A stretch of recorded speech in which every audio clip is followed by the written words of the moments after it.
Looking to add interactive and engaging content to your WordPress site? In this video, we are exploring the Flipbox block from Blocks. Perfect for creating dynamic boxes that flip to reveal additional information.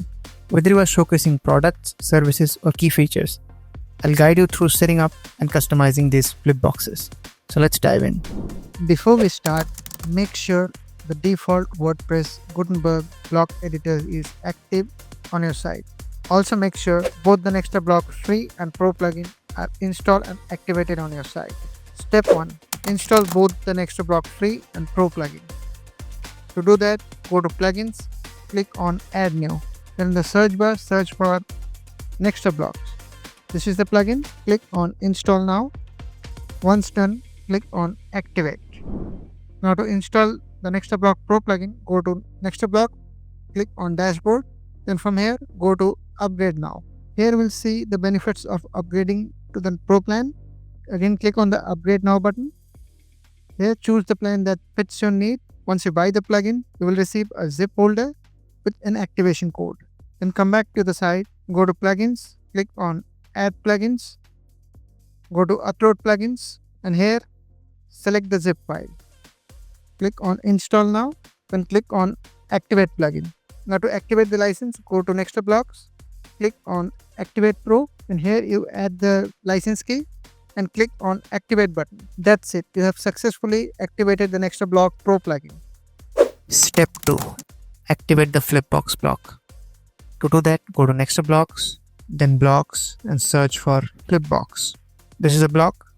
Enable it and click on Save Settings. Let's see the settings of Flipbox block from Blocks. From the Select Layout section, you can select from two layouts, Grid or Carousel. Let's see the Grid option first. Then from the Flip type, you can set the flip to horizontal. This is how it looks. Or you can set it to vertical. Let's continue with horizontal for now. Then from the Box Height section, you can set a height for the Flipbox. You can separately set height for responsive devices as well. Then from the Front Side tab, you can add a title for the Flipbox. Then from the Icon type section, you can add an icon. For icon, you can add icons from Font Awesome or Dash icons. You can add an image, or you can add a customized widget. Let's keep it to none for now. Then from the back side, you can add the description, or you can directly type over here as well. Then by enabling the button toggle, you can add a button in the back side. From the style, you can select the predefined style for the button. In the text field, you can add the button text. You can add a link from the link field. For style too, you can add an icon to the button as well. So let's disable it for now.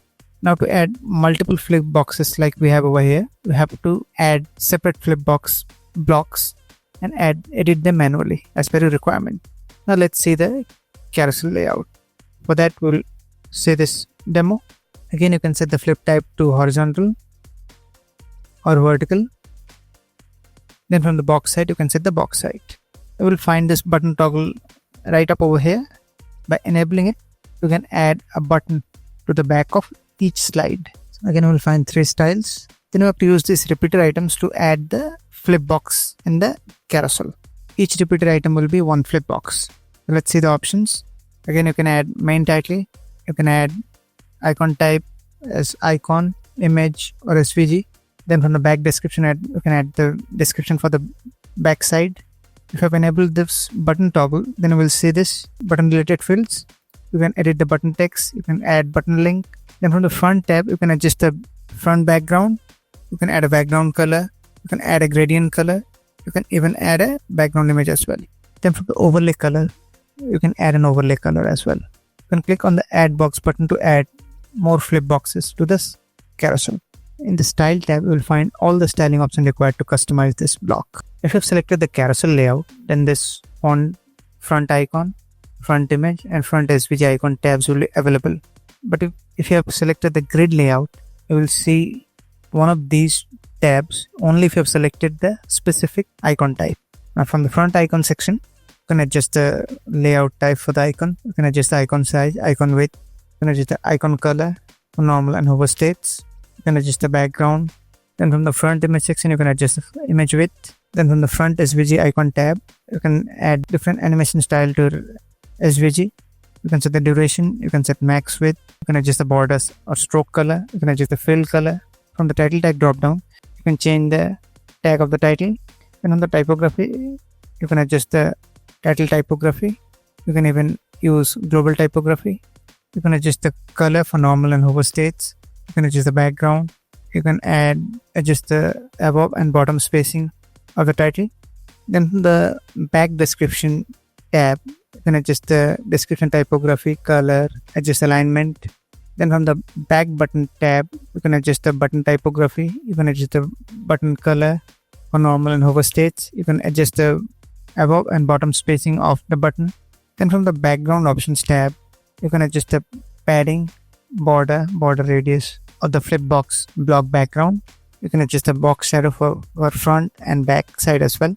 If you have selected the carousel layout, then you will see this carousel options tab. From here, you can adjust the style of the carousel. You can set the slider mode to horizontal or vertical. You can adjust the slider speed. You can set the number of columns you want to see in the slider. You can set the active slider. You can set the next previous. You can slide one column or you can slide all visible columns at once. You can adjust the column gap.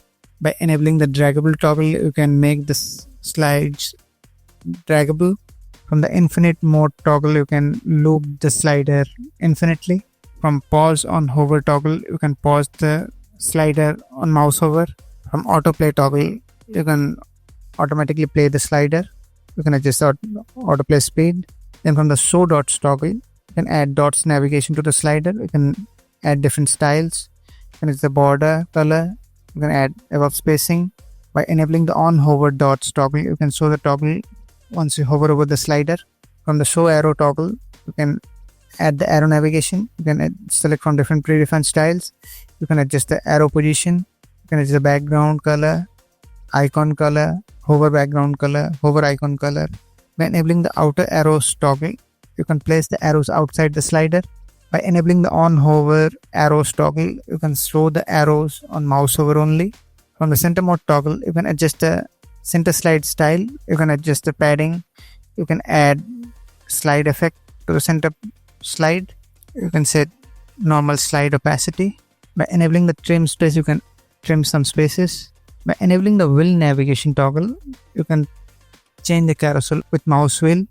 By enabling the keyboard navigation toggle, you can navigate the carousel using keyboard arrows. Then from the auto scroll toggle, you can automatically scroll the slider. You can adjust the speed as well. In the advanced tab, you will find some additional styling options to style the container of this block, which we have covered in a separate video. So that's it for the Flipbox block. Thank you for watching. If you found this video helpful, give it a like and do subscribe to the channel for more content like this.